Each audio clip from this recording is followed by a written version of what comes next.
We're going to be using and reviewing this Permatex windshield repair kit. Already got it opened up.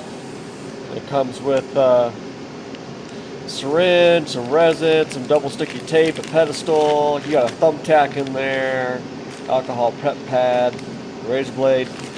All that will be used for repairing my bullseye and my windshield, which I got a week after I replaced my windshield for the exact same thing. But it happened a little further over, and it actually spidered out really bad. And here we go. I'm going to follow the instructions exactly. I'm going to take little breaks in between, get everything all prepared. And the first thing I'm going to do is take your thumbtack, you get in there, and you clean it out a little bit in case there's any busted glass inside. And then you use the alcohol prep pad, clean it up. You put on the double sticky tape, and the tab goes up. The pedestal attaches to that. And we'll check back and see what it all looks like. On, I took the thumbtack that it comes with, or a push pin. I got in there and I cleaned it out, and actually quite a bit of glass came out, a lot of glass dust. And I also took an air compressor, blew it out from all different directions, getting rid of all the glass dust that was in there. And I took the alcohol prep pad and I went all over it, different directions, and cleaned it off really good. And to my surprise, the alcohol prep pad, some of the liquid on it has filled in the bullet hole a little bit, so it looks a little bit different.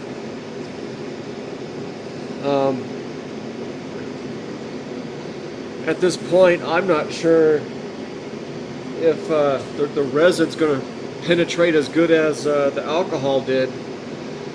And if it does, that's great. That's fantastic. It's going to fix it. But I'm afraid the resin's a little bit thicker than the alcohol. So we'll see what happens here. I'm going to let that finish evaporating. I got a heater blowing on it. It's about 35 degrees outside. I'm in the barn with the heater going. And we'll carry on. The air compressor, I didn't hit it, the windshield, I didn't hit it with full 125 psi. I was afraid I might cause more damage and blow out a big chunk of glass. But I know I was just real gingerly with it and blowing it out, maybe with as much pressure as you get with a can of air. That'd probably work too. And here's where we're at. It's starting to come back. All the alcohol is evaporating out of it.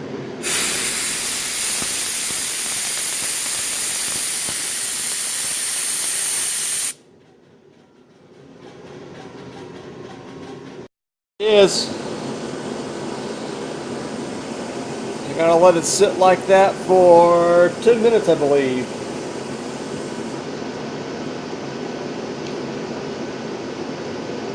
Yeah, 10 minutes. Basically, I put this resin in there, 3/4 of it or so. It's hard to guess how much you're supposed to, or how much you got in there. And then with the plunger of the syringe in the full down position, you put the syringe on there, you cram it on there, then you pull it up and it locks in place with this little spring clip on it. And you really can't tell in the video, but there's bubbles in there.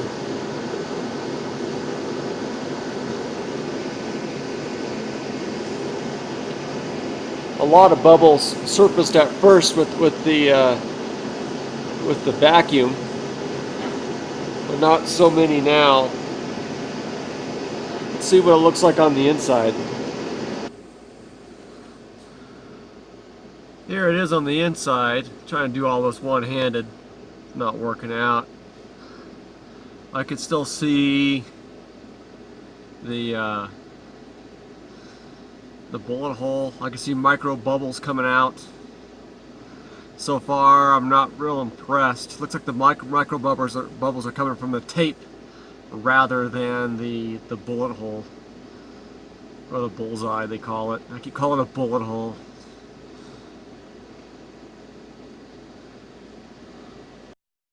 Results too quick. We'll just finish up and see how it does. This is real hard to film because there's a lot of uptight, up close work. There's still bubbles coming out.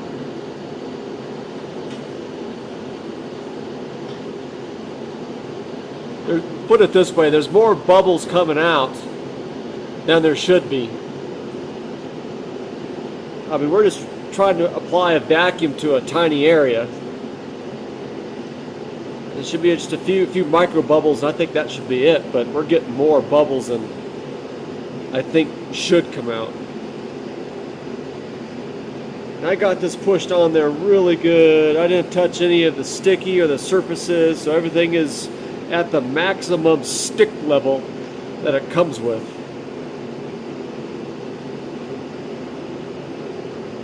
Here's a good shot.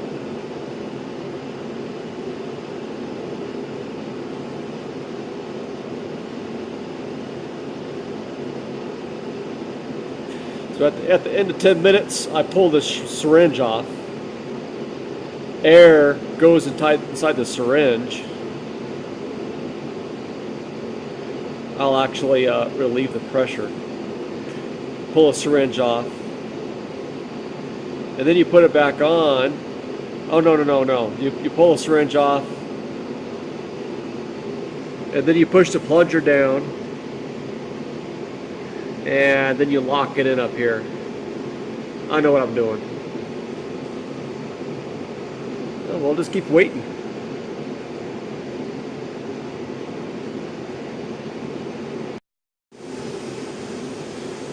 I pulled the plunger off after about 10-12 minutes, and air rushed in, and then you compress it, you push it down, and you lock it in. I actually compressed it past that, and then slowly released it a little bit where it locked in, and on the inside, you're just not going to see it with the camera. On the inside, it's improved dramatically. The black spot that you see in there where the biggest gap was inside the bullseye was completely filled in. In fact, you can't even see it. I still got like a little bit of a fingernail of a mark, you know, down low, down in here somewhere. But it's real minimal. I'm supposed to leave it like this for 20 minutes. Let's see what happens after that. Okay, so I got the pedestal off, and the syringe off, and the tape off, and I got some resin on there, and I got the curing strip on there. We're facing the sun, waiting for it to cure. It's supposed to cure for an hour on a cloudy day, and I got nothing but clouds. I got a little bit of sun poking through. And this is the first bit of sun I've seen in a long time, a couple weeks. And I have to say, it's looking really good. I can't see my screen, I was kind of pointing the camera at it.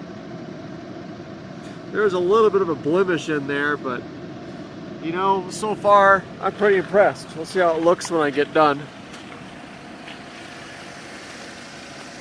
And you know, that's about all I have to say right now.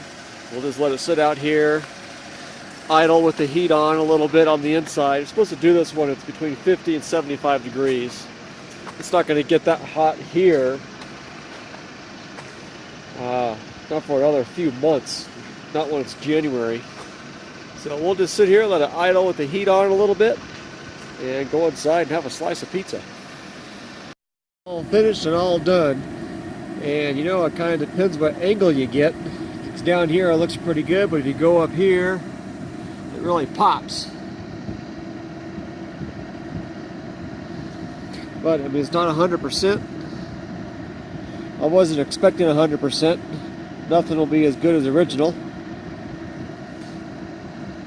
But you know, I can live with that, I guess. Here's the view on the inside. And it's kind of hard to spot, but I'll point it out. It's right there.